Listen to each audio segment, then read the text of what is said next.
Digital Collective.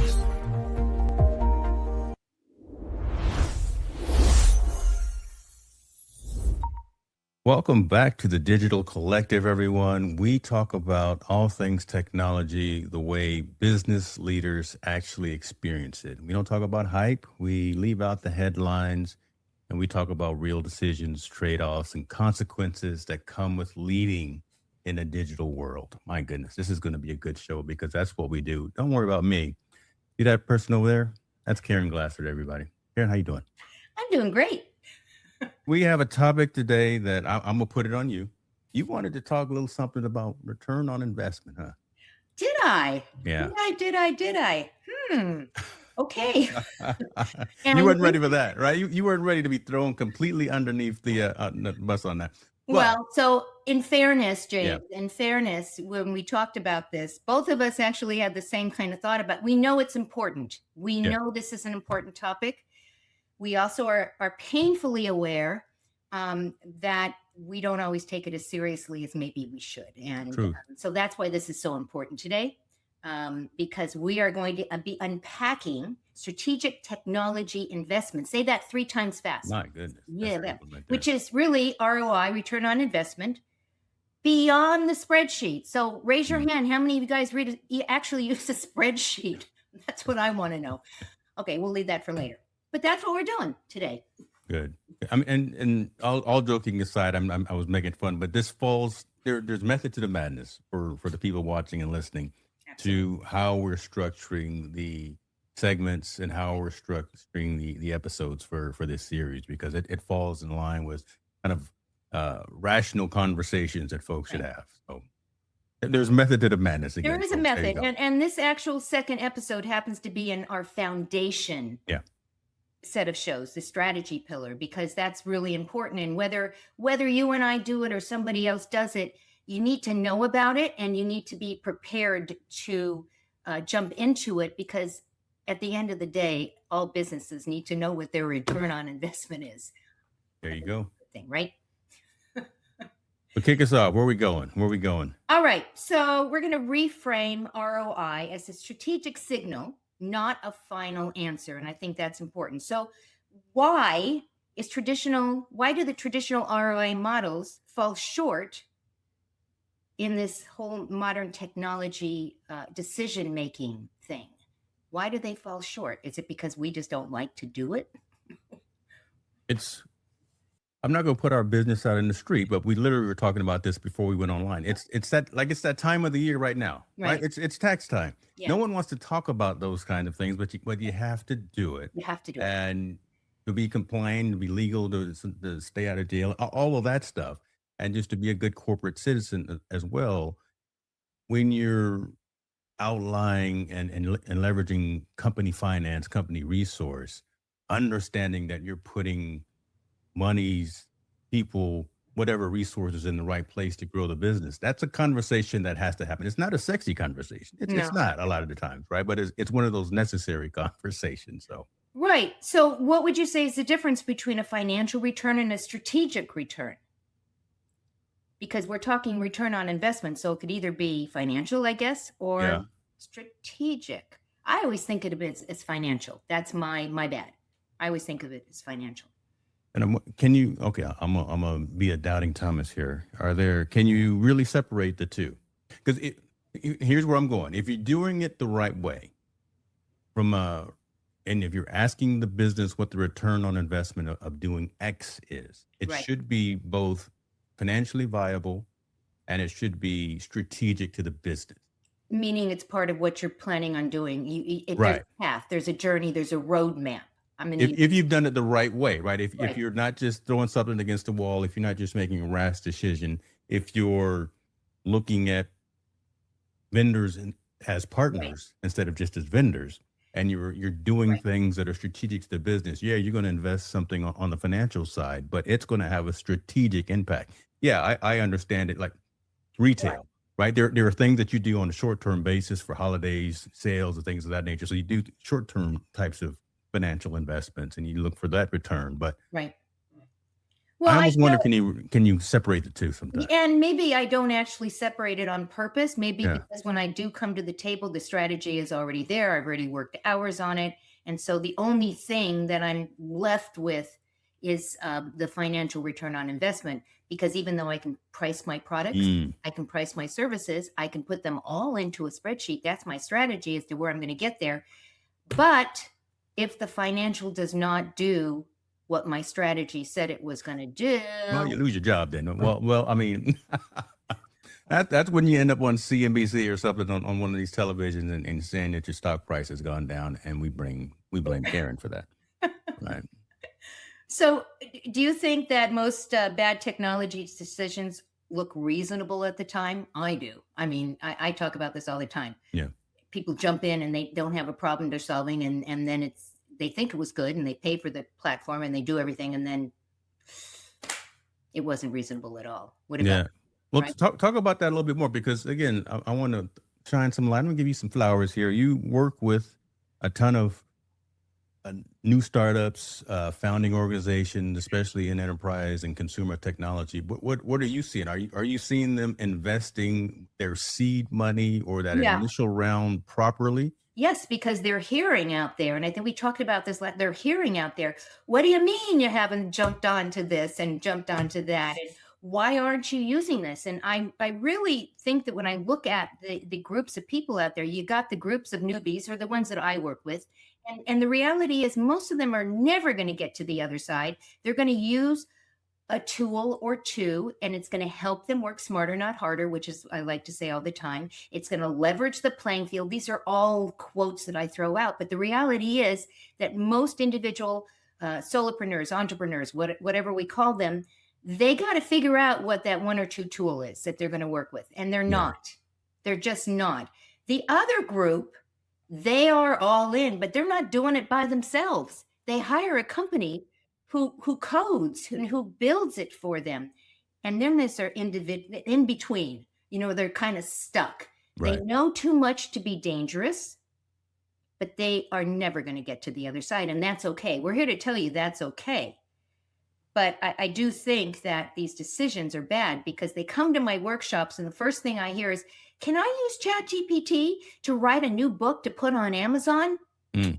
I'm like, no, Just started no. cringing a little bit as you were saying that. No, I'm like, don't oh do my that. Well, goodness. I Okay. already and they go, "Well, I already paid for it." Well, I hope you didn't do it for the year if that's why you paid it, paid for it. That's my personal. What do you think? I don't know. That's my personal opinion. No, I agree. And again, you think about it, depending on the stage of some of these organizations and these companies are, how much they can invest in third party resources or consultants and folks to come in and help them because not everyone knows everything. That's why we have Right. specialists as opposed to generals a lot of the time. Um, some organizations, as you say, it's the unpopular, unsexy truth of being a business owner or being an entrepreneur.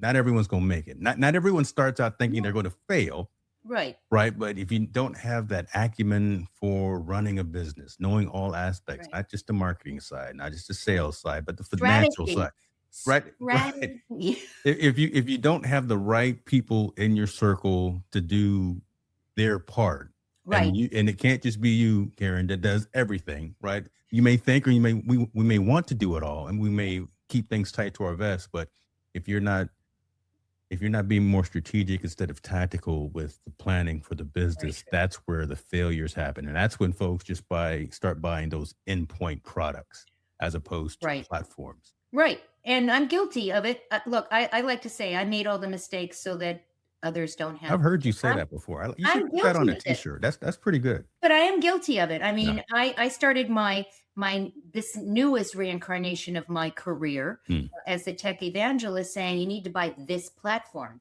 And I realized myself how foolish that was. You don't need to buy anything. And the reality is, depending on where you are in your AI journey, that might be a great platform for you. But if you're here, you Hmm. may just need ChatGPT or Claude or something else. They can do the same thing that the other platform did. Maybe it was quicker. You pushed a button. We both know what I'm talking about. You push a button. And for those people, maybe that is perfect. And Yes. I've done a workshop on it, guys. If you want to go figure out how to do that, go check it out. We'll show you how. I've done a workshop on it. But at the end of the day, you're gonna grow through that, and you're gonna say, some people are gonna say, "Oh, I don't really need that anymore.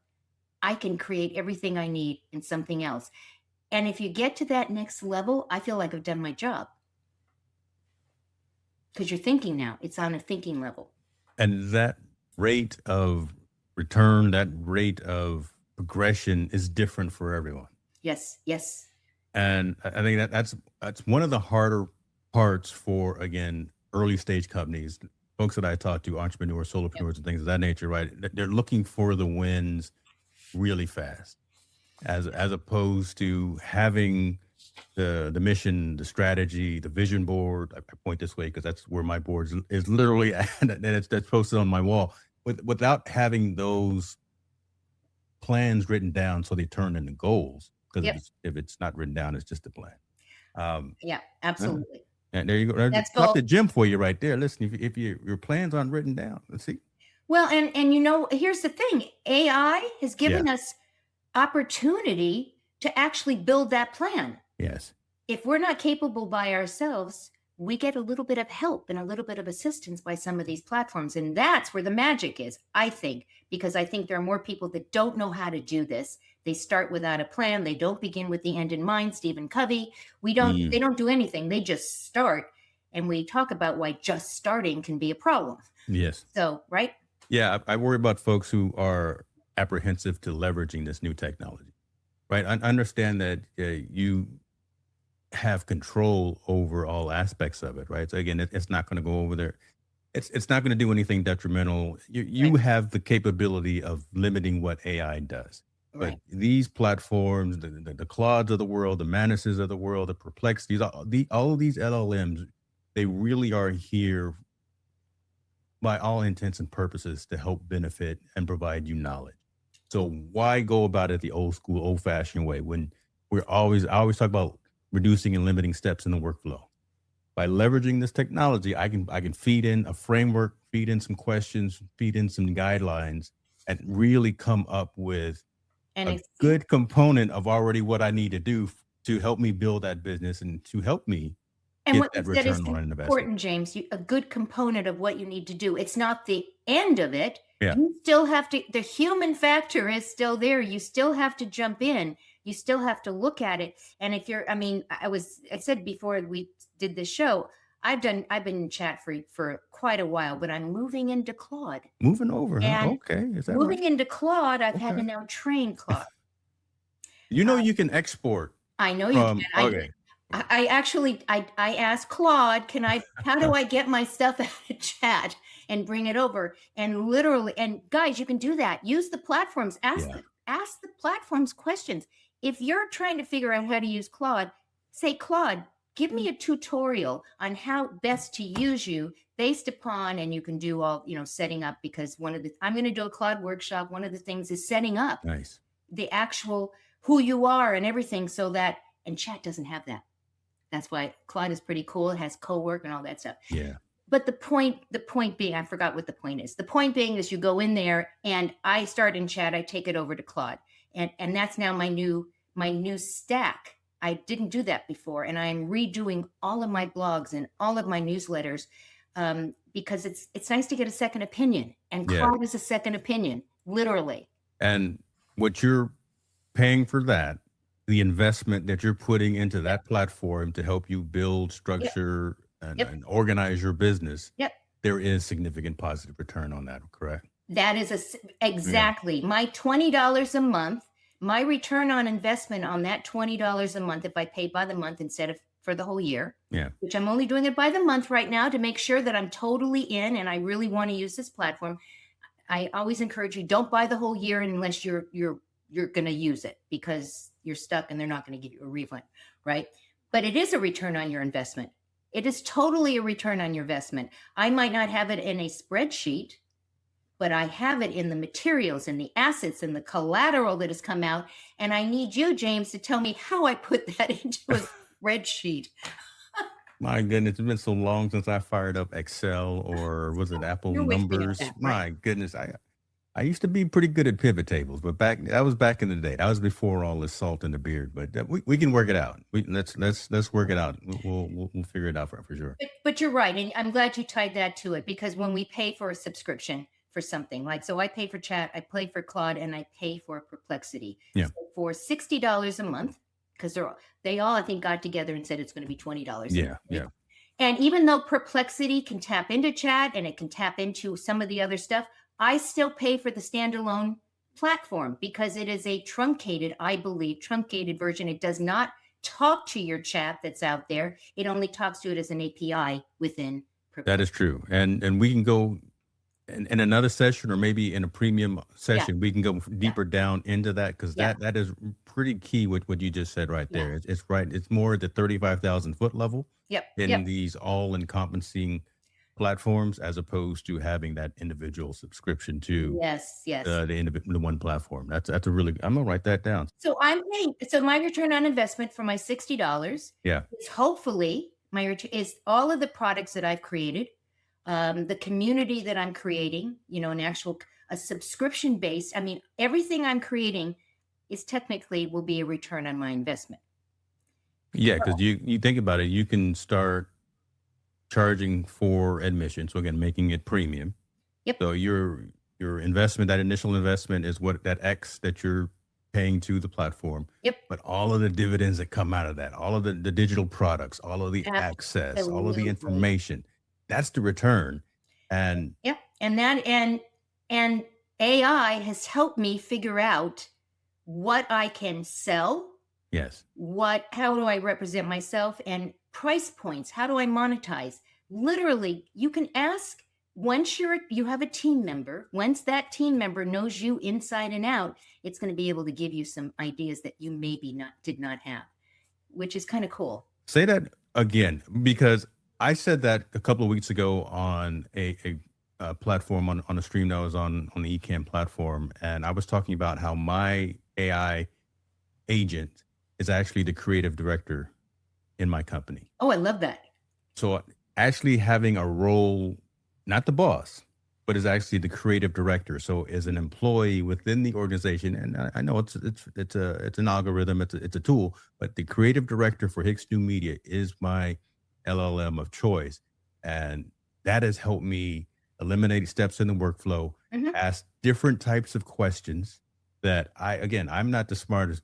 I don't want to be in the room where I'm the smartest person, but if I'm in that room, I got to leave. Right. So challenge me to have different types of conversations. So being able to do that with these platforms and then being able to put up a preview, put up something before it actually gets published or before it gets distributed out to the general public.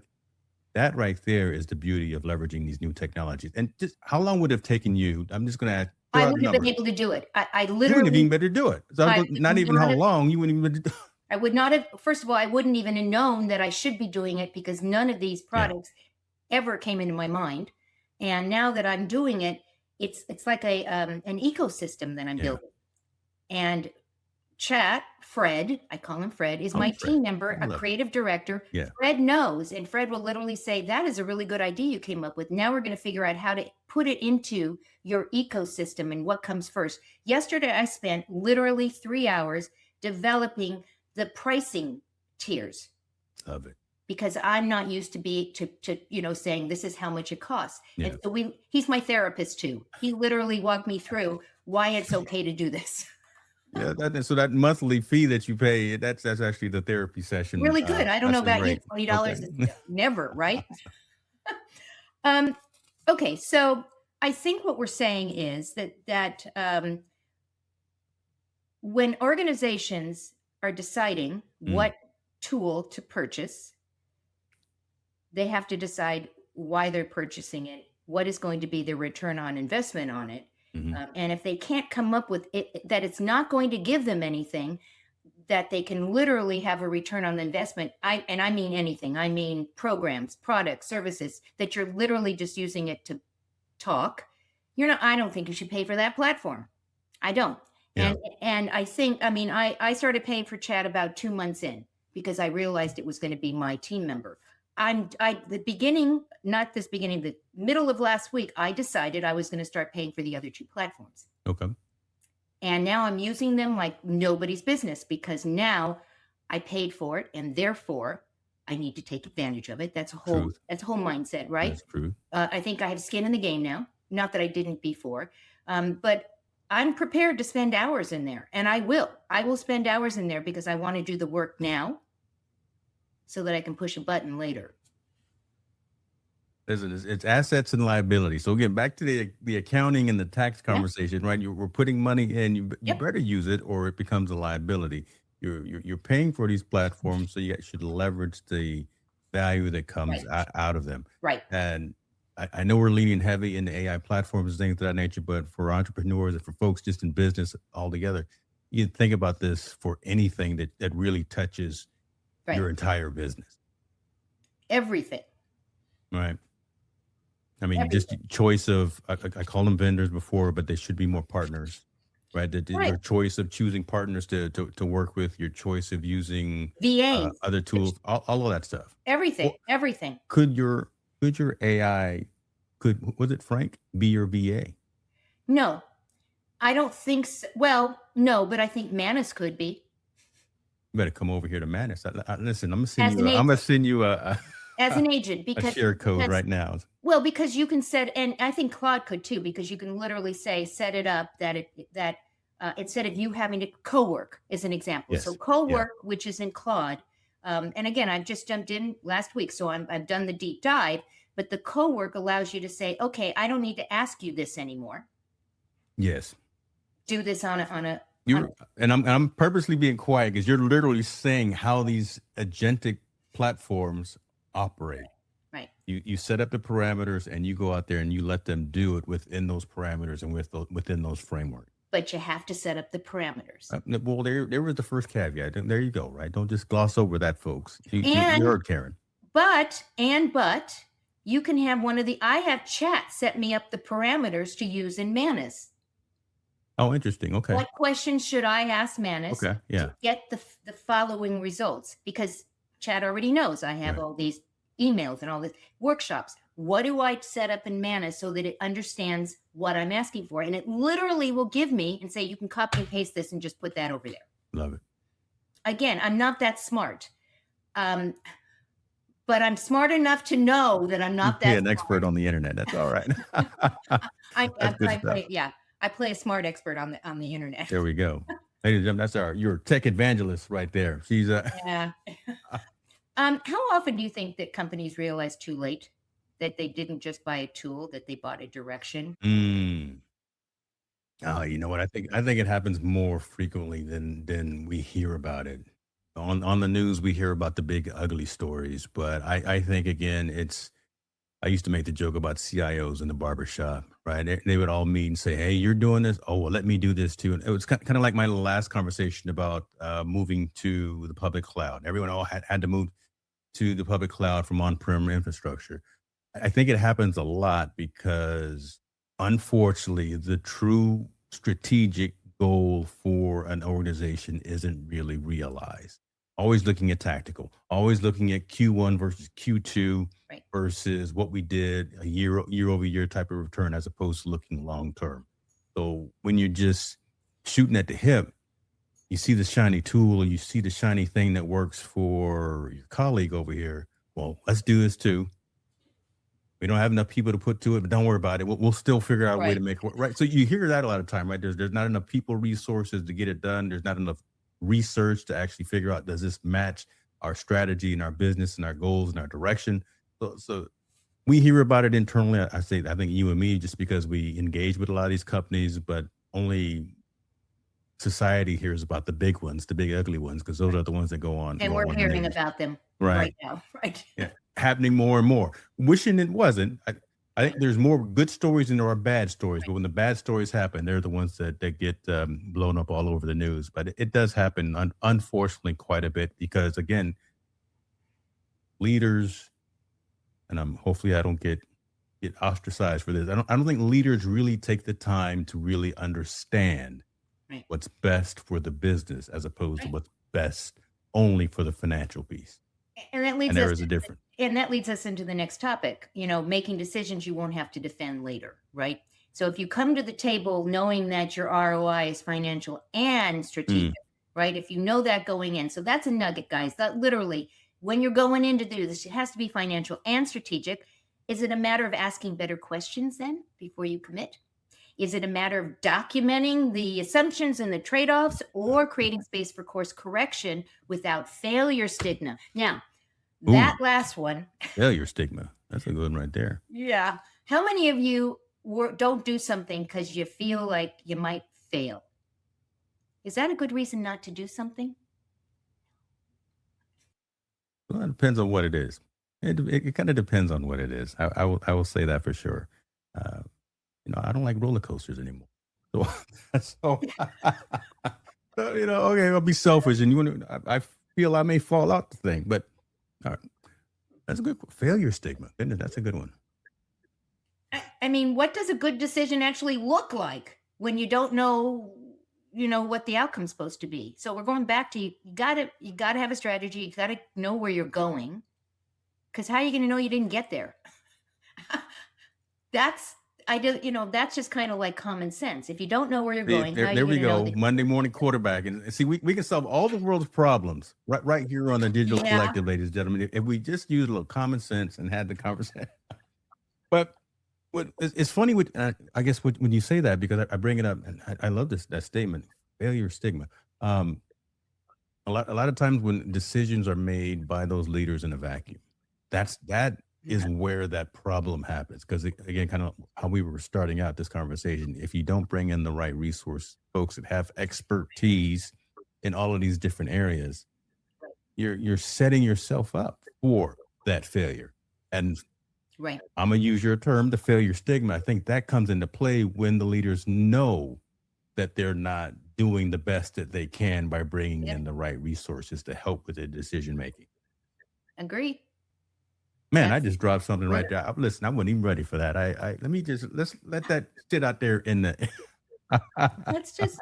No, I mean, you're absolutely right. I mean, you're absolutely right. So how do we and others in this industry that are helping and counseling and working with companies, how do we get that message across without getting one of two responses? Of course, I know that.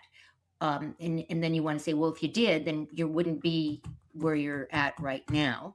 So how do you get this across to the people that we work with, how important this is? I mean, we joked in the beginning that we don't do the ROI as much as, but we really do. We clearly do.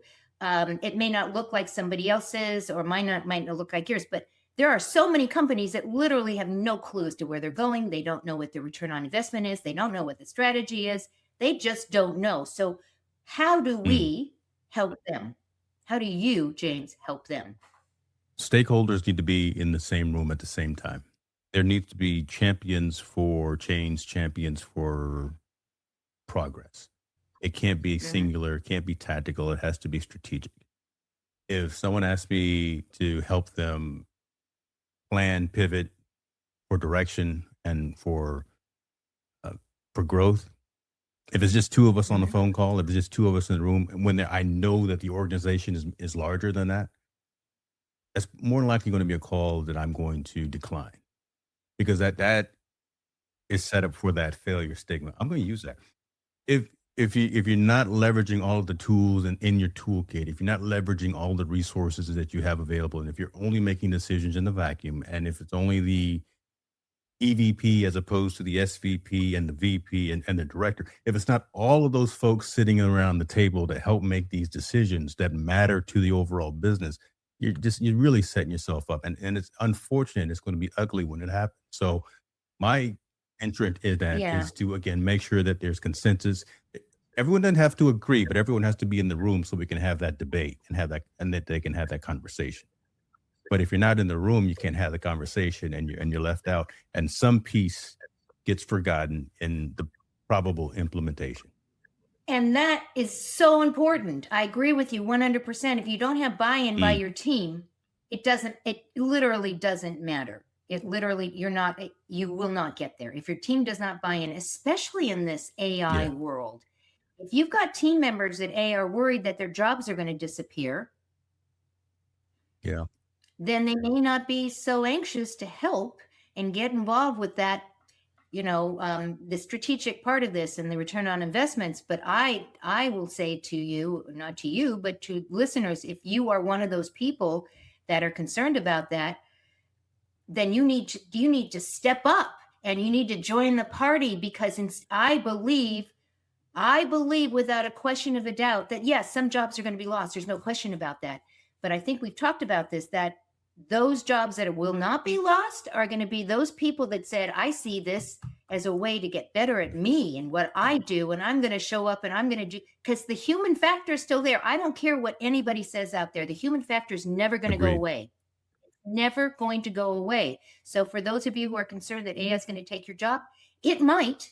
I don't know what your job is, but if you can get better at what you do, if you can do it not just faster, but quality and consistently, you just put yourself up here as an employee. You're now not just an employee, you're a partner in that company without the title. And I am just passionate about this, because I'm hearing, oh my God, the sky is falling. I'm going to lose my job. Okay. So what are you going to do about it? Right. So the next thing, and the onus is on the individual employee. What are you going to do about it? Are you going to learn? Are you going to leverage this technology and figure out how to use it in your current job, or maybe in the next job that you should be getting down the road as well? Because you're probably too comfortable. Okay, I won't put anybody out there, but you may be a little comfortable in what you've been doing. You've been doing it for 15, 20 years. But, you know it's time to work on your skill set. Absolutely. It's why I do workshops, James, for those people. It's for those people who have not made the decision yet to jump in. Because they're scared. They're scared. They're scared that if they jump in, they're going to lose their job. They're scared if they don't jump in, they're going to lose their job. It's like, regardless, this is the fear that's coming down. It's fear-mongering, I think. By people out there. The sky is falling, your jobs are going to lose, and if you don't get in now, it's the end of the world. It's not the end of the world. You need to get in, maybe not exactly now, but I do think, again, back to what I said in the beginning, differentiation. There are the people that are always going to be in this space over here. They're going to learn the few things that they need to use to make them better at what they do. And some of them are going to move over into my colleague that I work with, who is so brilliant that my head explodes when I listen to her. And she doesn't know how to talk to the people that are newbies, but she knows how to talk to the people up here. And when she talks, what is that? The people listen. You're going to have me date myself again. The old E.F. Hutton thing, when she talks, people listen. Okay. Talks, yeah, but not everybody's ready to hear that. Anyone under 40 won't know what that means. Go Google that. Get with the program. Get with the program. So this comes back to leadership, right? This all comes back to leadership. Whoever's the CEO or the CFO or whoever's that head guy, if they're not leading and if they're not bringing the company with them and getting buy-in, you're going to have problems. Get buy-in. There you go. Simple as that. Hard stop. Is all I can say. Right? And hate to be harsh, but it kind of is to that point. We can't motivate you. You have to motivate yourself. Yeah, you can't. So next, we're going to be tackling the modernization in the real world, cloud hype, legacy systems, and the trade-offs that leaders don't always see coming. I might do a whiteboard. You know what? I may draw on the screen. That's what I do. I may do a whiteboard. No. I think that's good. So I love these conversations, and we do these every other week. They can check us out where? Listen, James? We are going to be all over the place. We are on both mine and Karen's YouTube channels, on both of our newsletters, and all the links will be in the comments below. They will be all the micro content. We're going to be all over the place. All the fancy platforms where you guys are: LinkedIn, YouTube, maybe a little Facebook. We'll sprinkle it in there too, because I guess there's like 1 billion or so people on that platform. We're everywhere. We need to talk, because I have recently moved from Substack. Oh, to your community. To a return on investment conversation to have, but we will have that behind the scenes. but yes, but We will Substack is still a phenomenal platform. I just have chosen for my strategic goal, I needed to transition to another place. And this is Yeah, important, James, because again, not everyone, but a lot of people say you need to be yeah, on Substack, right? No, yeah, you yeah, don't. yeah. You just run it over You here. know, it's a great place to be, and it's a good place, maybe even to start, or maybe even to finish. But for some folks who are looking to, I'm talking in the ether right now. I'm beating around the bush. But for folks who are looking for a different return on the investment, so there are specific reasons why I left Substack. We can talk about that later in another. And they don't own Substack. That's And it goes exactly why I back did it. to you need to know where you put your That's exactly why I did it. content. Yeah, And we're gonna be talking about another platform about this yeah. in several weeks about where you put your video content. So we're gonna talk about that as well. Always a pleasure, my Listen, it's almost friend. like we do this, right? I mean, we talk about this stuff, but as you just said, you know, we're going to talk about these other companies. It's almost like we do what we actually talk about. Y'all better follow Yes, Karen, man. She's we do. she's the We person do. right here that you need to know about. Thank you, my friend. It's always good to see you. We'll see you on the next episode. See you soon, everyone. Bye bye.